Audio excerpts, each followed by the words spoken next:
Hi hello good morning అండి అందరికీ. అందరూ ఏం చేస్తున్నారు, బాగున్నారా? ఈరోజు మా టిఫిన్ వచ్చేసి ఆనియన్ దోశ అండి.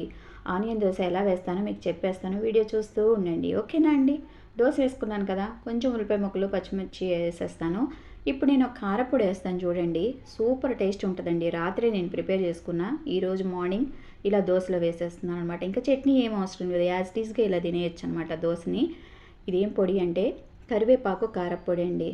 కళ్ళకి చాలా మంచిది. ఇవాళ రేపు పిల్లలు ఎవ్వరూ తినట్లేదనమాట కరివేపాకుని. ఏదో ఒక రూపంలో పిల్లలకి కరివేపాకు తినడం అలవాటు చేయండి. ఇలా కారపొడి ప్రిపేర్ చేసుకుని దోశల మీద ఇలా వేసిచ్చారంటే హ్యాపీగా తినేస్తారు, ఓకేనా అండి?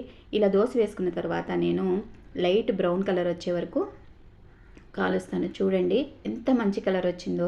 మనం హోటల్స్కి వెళ్ళామంటే మనం ఫస్ట్ ఆర్డర్ చెప్పేది ఏంటంటే, చిన్నవాళ్ళు కానీ పెద్దవాళ్ళు కానీ దోశ చెప్పేస్తారు. ఎందుకంటే ఆ కలర్ చూసి అసలు తినాలనిపిస్తుంది అనమాట. అలాంటి కలరు మనకి ఇక్కడ వస్తుంది. నేను దోశ పిండిని ఎలా తయారు చేసుకుంటానంటే, 1 పప్పు 2 బియ్యం పోస్తాను, 1 టీ కప్పు అటుకులు వేసి మొత్తం గ్రైండ్ చేసుకుంటానండి. ఈ కలర్ వస్తాయి.